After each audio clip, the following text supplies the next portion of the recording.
31 de mayo de 1918.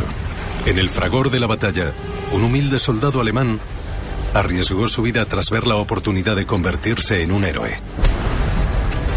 Sin embargo, no era un soldado alemán cualquiera. Era Adolf Hitler. Habían enviado a Hitler al cuartel general del batallón con un mensaje crucial. En el camino, se tropezó con una unidad de soldados franceses. Hitler sacó su pistola.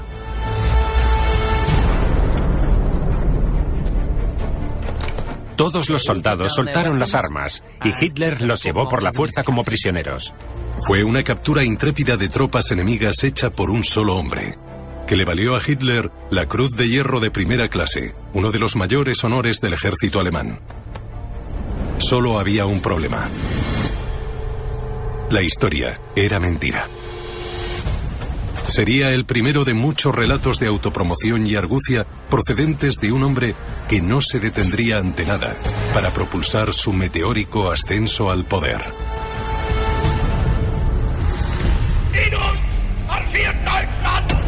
Hitler. ¿Quién era el hombre que había detrás del monstruo?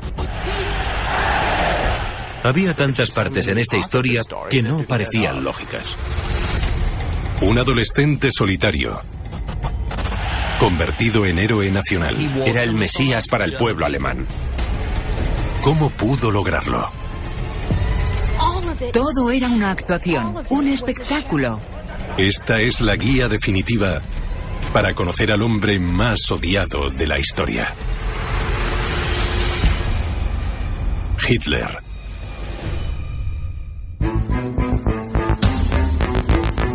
Adolf Hitler no nació siendo un líder, pero en tan solo 12 años el apátrida convertido en soldado ascendería hasta ser el jefe indiscutible de un partido político dinámico.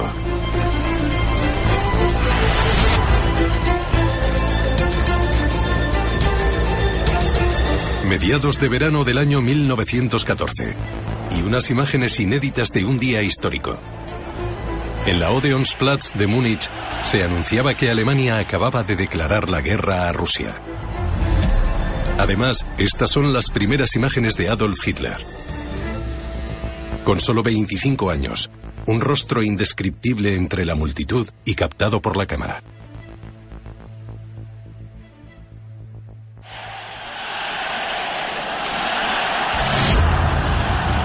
Avanzamos rápidamente 25 años hasta junio de 1940, y Hitler había llevado a su madre patria a la Segunda Guerra Mundial. Solo 8 semanas después de invadir Francia, encabezó un desfile triunfal en Berlín para celebrar la victoria histórica de Alemania.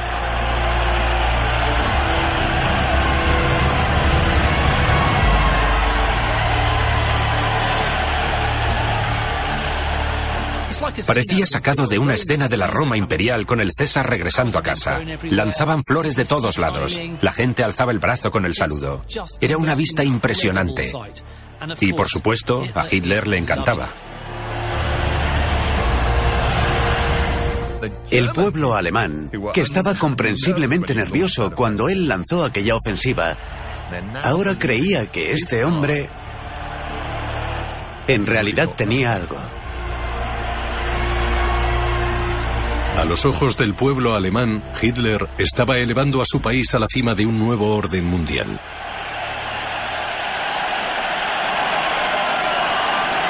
Una promesa que se tragaron en parte por su reputación de héroe, que se ganó en el campo de batalla de la Primera Guerra Mundial.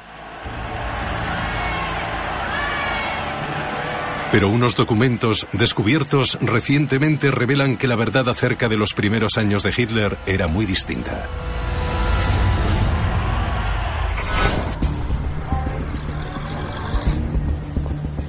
Primavera de 1913.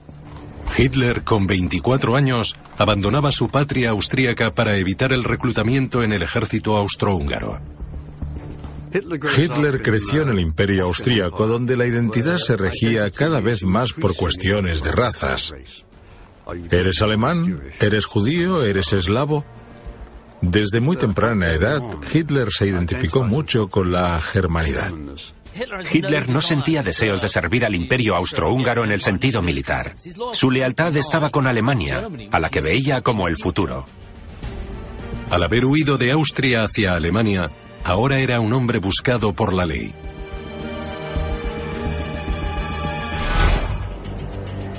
Tras 8 meses a la fuga, las autoridades le siguieron el rastro hasta Múnich y lo arrastraron hasta el tribunal.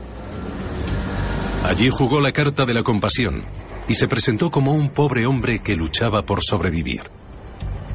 El juez se apiadó de él. Había miles de personas en su misma situación, pero de alguna forma Hitler se las ingenió para librarse. Y evidentemente aquí mostró su mejor vena dramática y su talento, que construiría a lo largo de su vida. Agosto del año 1914. Alemania declara la guerra a Francia. Lleno de entusiasmo, Hitler se presentó voluntario para unirse al ejército alemán. Lo asignaron al 16º Regimiento de Infantería de la Reserva Bávara. Hizo un curso acelerado de soldado y en unas semanas estaba de camino hacia el frente occidental y de inmediato entró en batalla. El regimiento de Hitler sufrió un bautizo de fuego devastador. No estaban nada preparados para la realidad de la guerra. Al final de la primera batalla de Ypres en noviembre, perdieron la vida más de 2000 hombres del regimiento de Hitler. Pero el soldado Hitler sobrevivió y recibió el único ascenso de su carrera militar. Por lo general, se afirma que Hitler se convirtió en cabo o cabo primero, pero no es cierto. De hecho, se convirtió en soldado de primera. El motivo por el que esto importa es porque seguía siendo un soldado raso, no un suboficial. Sus superiores no vieron en Adolf Hitler ninguna cualidad de liderazgo. Y lo más curioso de todo es que aunque lo ascendieron muy pronto, se mantuvo en ese rango el resto de la guerra. Y junto con este ascenso, Hitler adquirió una nueva función: correo militar. Entregaba mensajes entre las unidades que se encontraban tras las líneas del frente. Unos documentos de los archivos del regimiento descubiertos recientemente revelan que su función no era ni de lejos tan peligrosa como afirmaba. La realidad es que no tenía que correr de una trinchera a otra, ni tenía que llevar mensajes hasta la primera línea.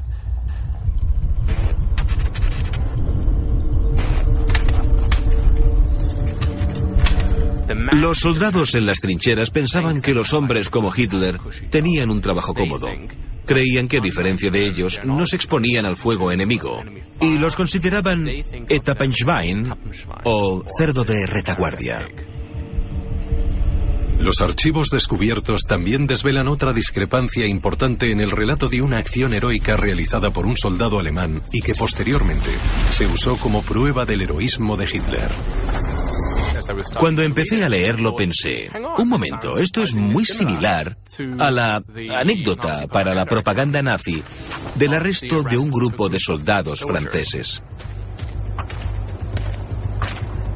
Pero había una diferencia importante. El héroe de la historia en la propaganda nazi era Adolf Hitler. Mientras que el héroe del relato que tenía delante de mí era Hugo Gutmann, el oficial judío de Hitler.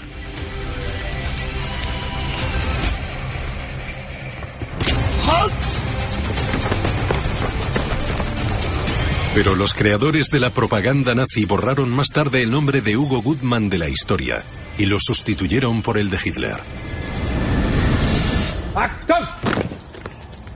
Adolf Hitler.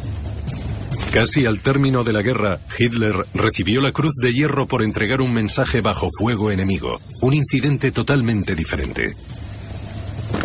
Mientras recibía la Cruz de Hierro de primera clase, no podemos evitar imaginar que Hitler estaba pensando: por fin he logrado hacer algo. Lucirá esta Cruz de Hierro con orgullo el resto de su vida.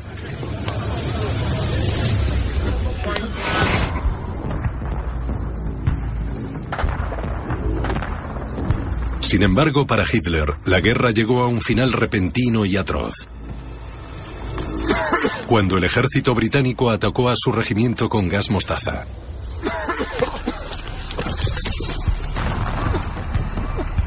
A la mañana siguiente, los ojos le lloraban y no podía ver nada. Hitler fue evacuado a un hospital militar cerca de la frontera con Polonia. Pero la unidad en la que fue ingresado no era la de oftalmología, sino la de psiquiatría. Y al parecer lo que ocurrió es que tras 4 largos años de guerra, la presión había sido demasiada y sufrió una crisis nerviosa. Tras 4 años en el frente occidental, la guerra del soldado Hitler había acabado en fracaso. Sin embargo, ya se habían sembrado las semillas para su transformación en el Führer.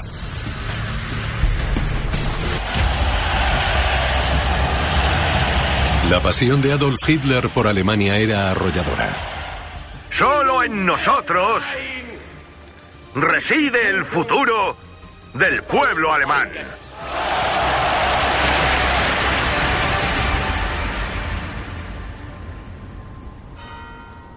No obstante, era austríaco de nacimiento.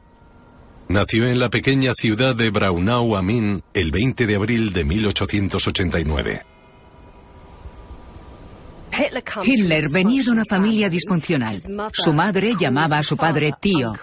Los 3 primeros hijos murieron uno detrás de otro. Y Adolf, el cuarto, fue el superviviente.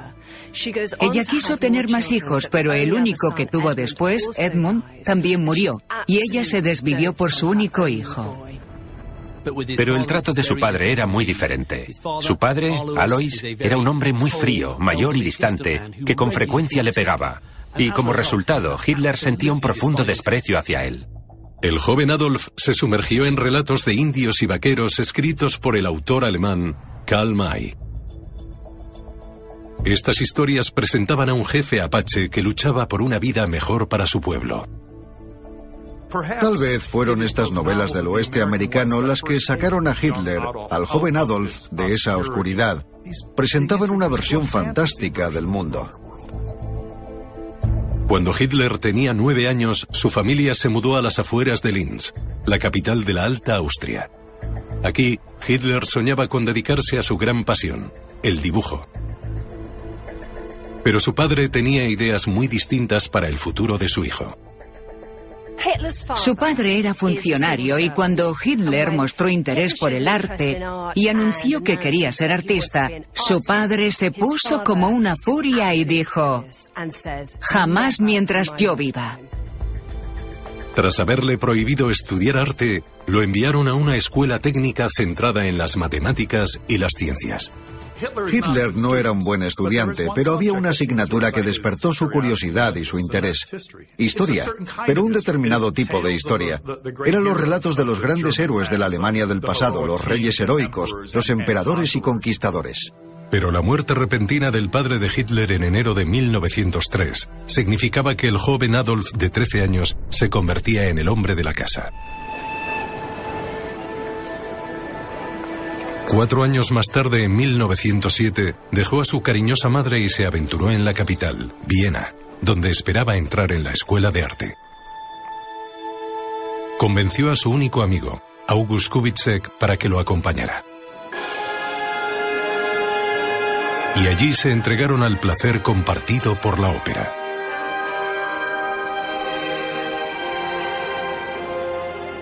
Hitler se sintió tremendamente atraído por Wagner. Lo que Wagner representaba era una especie de pasado mitológico pseudo-germánico.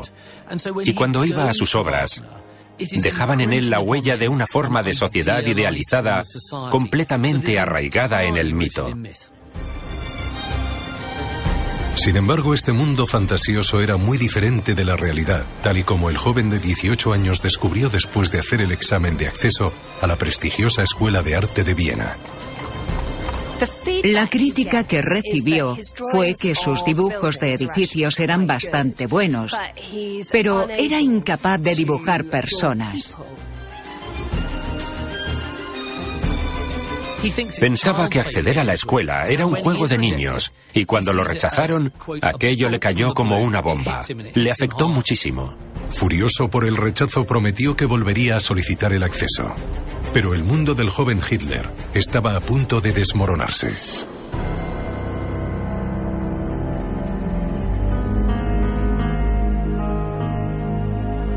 Navidad del año 1907. Corrió a casa en Linz para estar con su madre, que sufría una enfermedad terminal. La escena alrededor de la cama de Clara era increíblemente conmovedora. Veías a una mujer tumbada, muriendo de cáncer de mama y sufriendo gran dolor.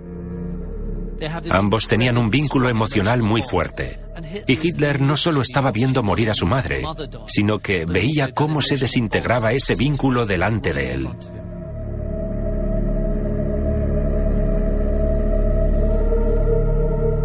Era imposible consolar a Adolf, pese al apoyo del doctor Eduard Bloch, el médico judío leal a la familia.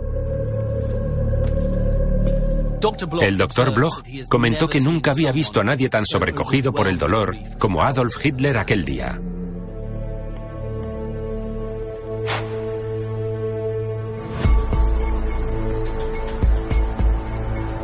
Entre 1907 y 1909 veíamos a Hitler en una espiral descendente hacia lo que llamaríamos una persona de la calle en Viena.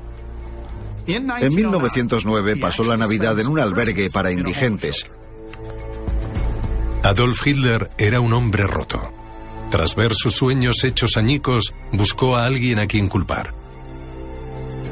Lo que ocurrió fue la aparición de un voraz resentimiento hacia el mundo de la clase media burguesa que lo había rechazado y que no había logrado ver su genialidad. Mientras vivía en el albergue de Viena, Adolf empezó a fijarse en las personas que se hallaban en el poder. Uno de los políticos que influyó claramente en Hitler fue el alcalde de Viena antes de la Primera Guerra Mundial, Karl Luge, un alcalde de derechas. Admiraba la capacidad de Luge para entender la naturaleza de la multitud frente a él, comprender lo que pasaba.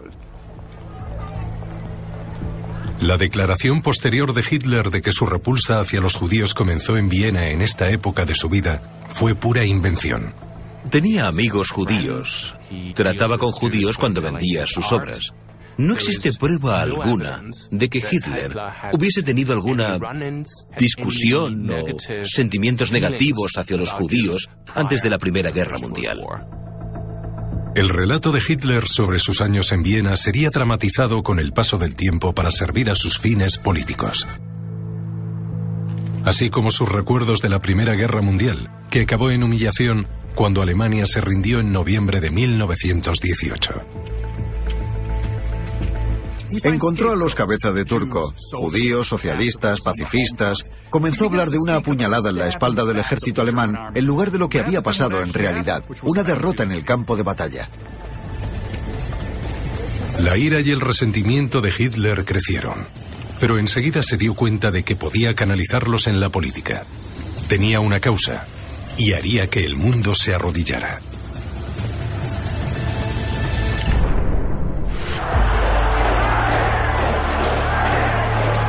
Septiembre de 1934. El momento de gloria con el que Adolf Hitler había fantaseado los últimos 10 años. Se había convertido en el salvador de Alemania. Dirigiéndose a más de 700.000 simpatizantes en el mitin anual del partido nazi en Nuremberg, hizo la actuación de su vida. Juntos nos alzamos fuertes por nuestra Alemania. Debemos permanecer fuertes por esta Alemania. Tras la muerte del presidente von Hindenburg, Hitler fusionó el cargo de presidente y canciller, convirtiéndose en el todopoderoso Führer, con el apoyo del 90% de la población. Es extraordinario tener en cuenta lo increíble que fue su ascenso desde un banco público de Viena a Führer del Tercer Reich. 26 de febrero 1919. 15 años antes, al término de la Primera Guerra Mundial, Hitler recuperaba la vista y recibía el alta del pabellón psiquiátrico. Regresó a Múnich, donde era uno de los miles de soldados que se enfrentaban a un futuro incierto tras la derrota de Alemania. Al final de la Primera Guerra Mundial, Hitler se encontraba en un estado de falta de motivación, al igual que muchos otros soldados alemanes. Era como un perro callejero en busca de un amo, alguien que necesitaba una causa, la sensación de pertenecer a algo que ya había perdido. Aunque las fuerzas armadas alemanas fueron drásticamente reducidas, Hitler permaneció en la nómina del ejército y fue seleccionado para un curso especial de propaganda. Hitler fue uno de los que el ejército alemán escogió para hablar sobre el futuro de Alemania con pequeños grupos de soldados que regresaban. Para desinfectar a los soldados de la propaganda bolchevique, sobre todo a aquellos que se habían desmovilizado recientemente. Hitler se entregó al programa y se encontró con el talento característico de su vida: hablar en público. Era un actor nato, con un estilo fascinante. Esto llamó la atención del jefe de propaganda de una unidad del ejército local, el capitán Karl Mayer. De inmediato, Karl Mayer vio en Hitler a una persona con un don natural para hablar, que usaba términos sencillos y accesibles y que, por tanto, podría dirigirse a otros soldados y gente de a pie. En este momento, donde Hitler fue captado por la cámara en un mitin de la derecha en mayo de 1919, ya lo habían reclutado como confidente. Uno de sus primeros encargos fue infiltrarse y controlar a los grupos políticos extremistas emergentes de Múnich. 12 de septiembre de 1919. Hitler es enviado a espiar a un partido radical de derechas llamado Partido Obrero Alemán. Como todas las reuniones políticas de Múnich en este periodo, esta se celebraba en un entorno bastante sorprendente, una cervecería. A Hitler no le impresionó demasiado lo que vio: 6 o 12 personas hablando de los temas del día de una forma no muy educada. Hitler interrumpió un debate sobre el separatismo bávaro para ilustrarles sobre la importancia de que Alemania permaneciera fuerte.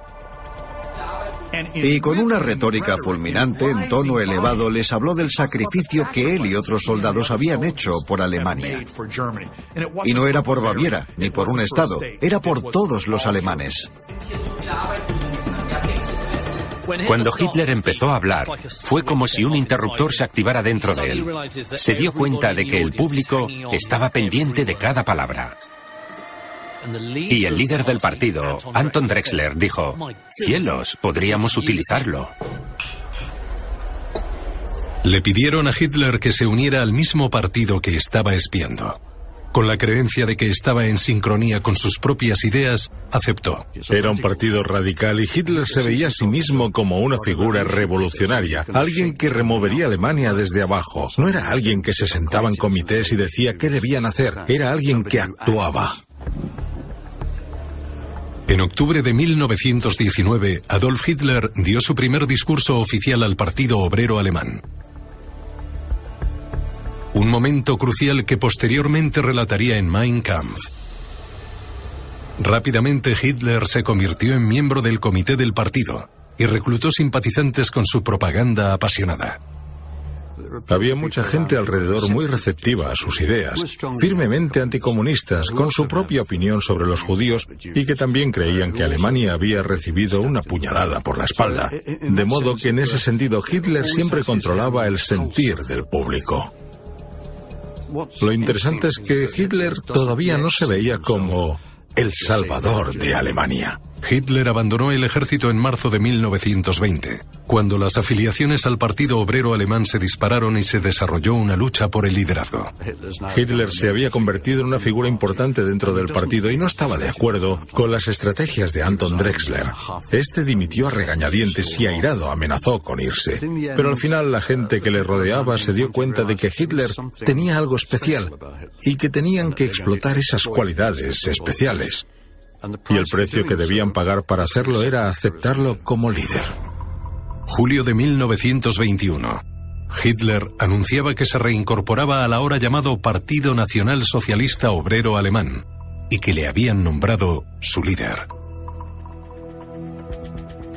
Para Hitler el socialismo era un socialismo de la raza, así que el nacionalsocialismo no solo significaba el resurgimiento de Alemania como nación, sino también una revolución social. Hitler volvió a dibujar como en sus días de aspirante a artista para crear una nueva pancarta con un símbolo siniestro. Hitler se volcó increíblemente en los más pequeños detalles de lo visual. Cogió la esvástica, que se había usado anteriormente en algunos movimientos de la extrema derecha ya en 1907, pero la convirtió en la imagen nazi. Era muy listo. Sabía que no convertiría de repente a estos nacionalistas en nazis puros de la noche a la mañana. Y lo que quería con la elección de los colores, el negro de la esvástica sobre un círculo blanco sobre rojo, era usar los colores del antiguo Reich alemán. En 1939, Adolf Hitler vestía para causar impresión. Habían trabajado su imagen de forma meticulosa para decir que no era simplemente el líder de la causa alemana, sino su personificación misma. Crear la marca Hitler era la piedra angular de su éxito. Y esto empezó en sus primeros días en política. A principios de los años 20, Hitler era una figura tremendamente escurridiza.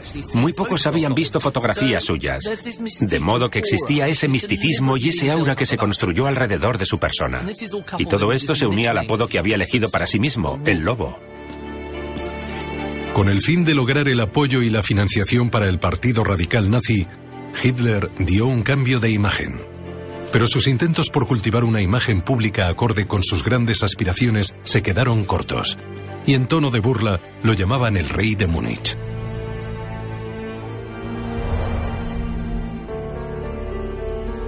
Como líder de un partido en Múnich, el trabajo de Hitler era codearse con los círculos de la alta sociedad, y para eso era un completo inepto. No tenía modales en la mesa, era un completo desastre. Le ponía azúcar al vino y ni siquiera sabía cómo coger bien el cuchillo y el tenedor.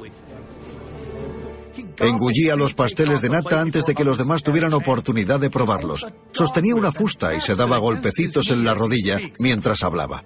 Era evidente que seguía buscando una forma de relacionarse con los ricos y poderosos.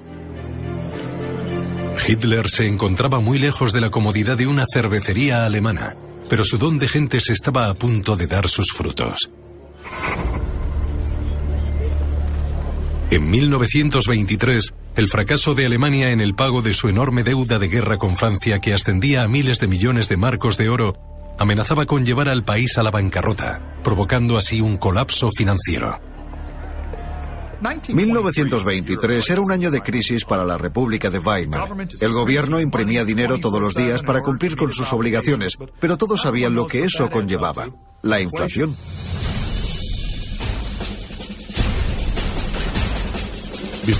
Antes de la guerra, un dólar se cambiaba por 4 marcos y eso iba a empeorar. No mucho después serían 20.000 marcos. Con la economía cayendo en picado, los alemanes desesperados empezaron a perder rápidamente la confianza en el gobierno democrático de Weimar. Hitler se echó a las calles inspirado por un acontecimiento ocurrido el año anterior en Italia.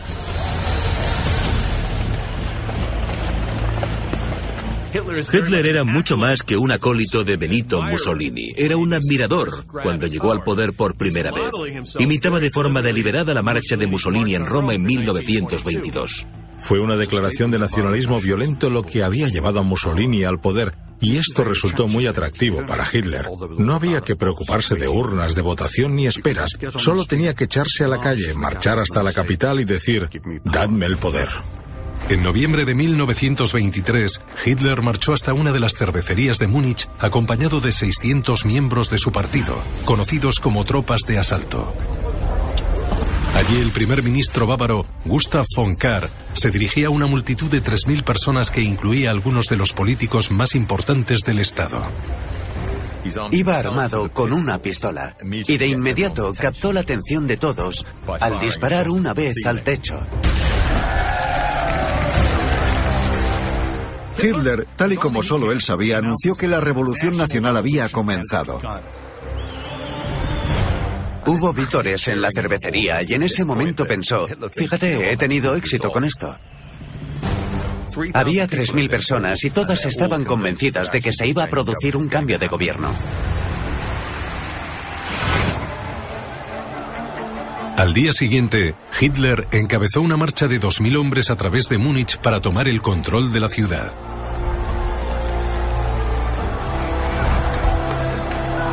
El gobierno ordenó una respuesta inmediata. Un cordón de unidades del ejército y la policía disparó sobre ellos. Los que marchaban a la derecha e izquierda de Hitler cayeron muertos, pero milagrosamente él salió ileso. Fueron asesinados 4 agentes de policía y 14 compañeros nazis de Hitler. En medio del caos, Hitler escapó y se ocultó en la casa de un amigo y simpatizante nazi, Ernst Hafstengol. Por tercera vez en su vida, Hitler había sufrido un revés demoledor.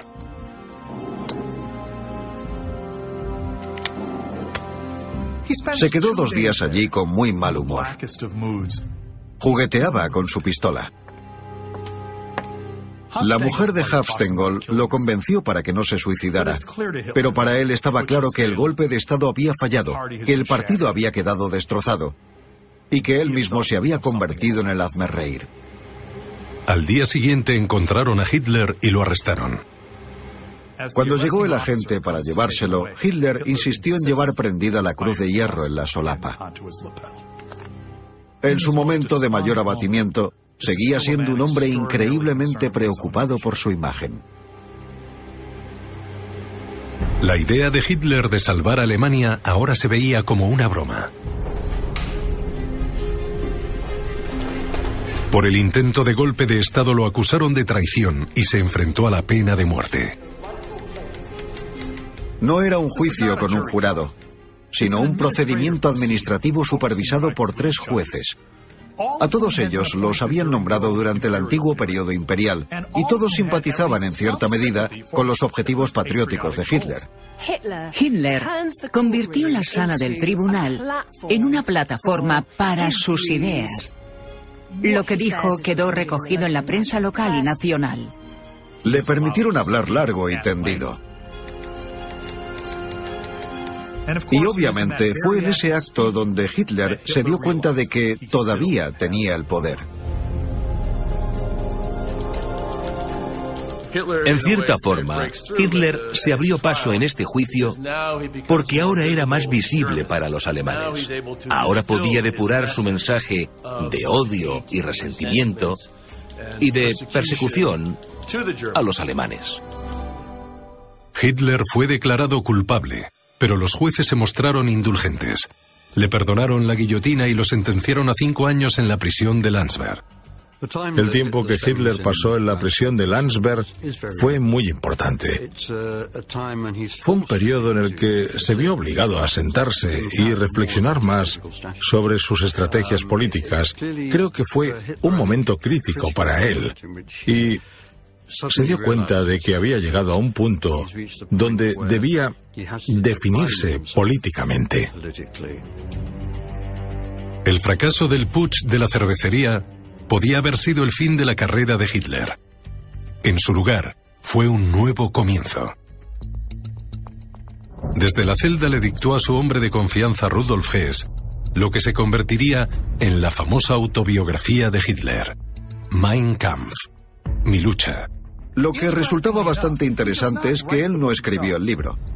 Mein Kampf es un hombre caminando de un lado al otro de la habitación y soltando lo primero que le venía a la cabeza en ese momento. Mein Kampf es un libro terriblemente aburrido. Es tan aburrido que te dan ganas de mirar a otro lado. Es una lectura horrible, pero importante si quieres entender las fuentes de las ideas de Hitler. Hitler nos cuenta en Mein Kampf lo que iba a hacer, que iba a declararle la guerra a los judíos, que destruiría la población judía de Europa y que iba a alterar el equilibrio del poder en el mundo. El lenguaje usado en Mein Kampf sobre los judíos sigue siendo chocante hoy en día. Gusanos, parásitos y cánceres que viven en el cuerpo político de las diversas naciones europeas. Empezaba a creer de verdad que podía moldear el mundo según su voluntad. Creo que tenemos una percepción real de Hitler ahora que no se veía como el tamborilero. Sería quien liderara al pueblo alemán, sería el Mesías para el pueblo alemán. Diciembre de 1924. Adolf Hitler sale de la cárcel y regresa a Múnich. Su partido nazi era un caos y el gobierno bávaro le había prohibido jugar su mejor baza: hablar en público. Para un orador y demagogo como Hitler, esto era un obstáculo gigantesco. Hitler decidió cambiar la táctica. Ya no buscaba la revolución, sino el cambio desde dentro del gobierno de Weimar. El fiasco del putsch de la cervecería había convencido a Hitler de que la revolución a la vieja usanza era imposible. Salió de prisión decidido a actuar de forma legal. Su primera prioridad era perder su imagen de gángster. El reto de reinventar a Adolf Hitler cayó en un antiguo paparazzi, Heinrich Hoffmann, un aliado que le dio la bienvenida cuando salió de la prisión de Landsberg. Juntos, Hitler y Hoffmann probaron muchas poses diferentes, distintos disfraces. Uno de ellos eran los Lederhosen. Y cuando vieron los negativos de sus imágenes con este pantalón, Hitler las borró todas. Las tachó en rojo porque pensaba que parecía estúpido. Jamás volvería a llevar ese pantalón en público. Y ahí empieza a pensar que debe convertirse en una figura que se parezca más a un hombre de Estado. Aquellos que le conocían se asombraron por el cambio. Adolf Legalité, se burlaban al llamarle así algunos amigos. Adolf el Legal. Hoffmann sacó más de 2 millones de fotos para perfeccionar la imagen idealizada que Hitler tenía de sí mismo. Hitler pidió destruir todas las fotografías que no le gustaban, pero Hoffmann las conservó y sobrevivieron hasta hoy. Resulta tan interesante que Hitler tuviera tal visión de la imagen que quería dar, que incluso sacó fotos probando distintas poses para sus discursos. Era un hombre bajito, con un bigote ridículo, y aún así, nuestra imagen simbólica de él es este personaje tan carismático. Todo era una actuación, todo era un espectáculo. Me intriga esta postura en particular. Fijaos en lo amplia y expandida que es. Como este brazo se aleja del cuerpo y termina en un puño, que es un arma simbólica. Parece que está a punto de atacar. Hitler lo sabía. Hitler sabía que si él alargaba su postura y mostraba un arma simbólica, provocaría al público para que sintiera esa fuerte emoción de peligro e ira. Las fotografías de Hoffmann solo eran una parte de la maquinaria política de Hitler. En febrero de 1926, centró su atención en el siguiente obstáculo de su camino: aquellos que desafiaban su autoridad política. Uno de sus seguidores más acérrimos, Gregor Strasser, había formado algo así como un partido separatista en los barrios del norte. Hitler tuvo que controlarlo. Pero todavía tenía que demostrarles a los hombres de Múnich que seguía siendo el líder. 14 de febrero de 1926. Hitler convoca a los líderes de los partidos a una reunión urgente en Bamberg. Acuden miembros nazis de alto rango de toda Alemania, incluido Gregor Strasser. Allí, Hitler exige la lealtad incondicional de su partido. En realidad, para Hitler era un momento de ahora o nunca, un momento donde tenía que volver a imponer su autoridad en el partido.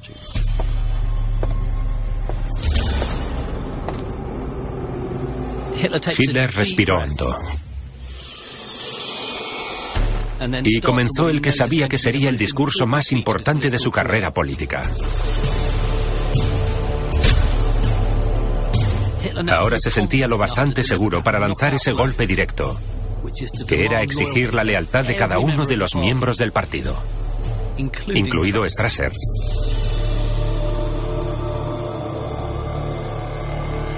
Al final, los 60 miembros se reunieron alrededor de Hitler e hicieron un juramento de lealtad. Una vez más, el partido estaba unido y esta vez bajo el control de su Führer, Adolf Hitler. Este fue el primer signo de que Hitler era totalmente implacable. Como resultado de la reunión de Bamberg, su autoconfianza se disparó y ahora creía que estaba en el buen camino de ser el hombre que Alemania necesitaba desesperadamente. Hitler había sellado su autoridad en el partido, pero un miembro no estaba convencido: Joseph Goebbels. Hitler se había dado cuenta de que Goebbels disponía de las habilidades comunicativas y de propaganda que él necesitaba para su campaña y estaba decidido a cortejarlo. Lo llevó a Múnich, lo llevó a Stuttgart, paseó a Goebbels en su coche y básicamente lo sedujo para que lo apoyara y siguiera. Tras la conferencia de Bamberg, quedó totalmente convencido de que Hitler era el líder que necesitaban, que era la persona que reactivaría la fortuna de Alemania, y cambió su apoyo. Goebbels, que llevó un diario durante toda su vida, escribió: «Le quiero, estuve a su lado, habló conmigo, me dio una fotografía», y desde ese momento Goebbels fue leal a Hitler hasta la muerte. 3 de julio de 1926. En la siguiente conferencia del partido en Weimar, desveló su nueva imagen. Una que pronto desencadenaría un culto de la personalidad que resultaría letal, con Hitler como supuesto Führer. Uno de los datos interesantes acerca del título que escogió, el título de Führer, es que no solo significaba líder político.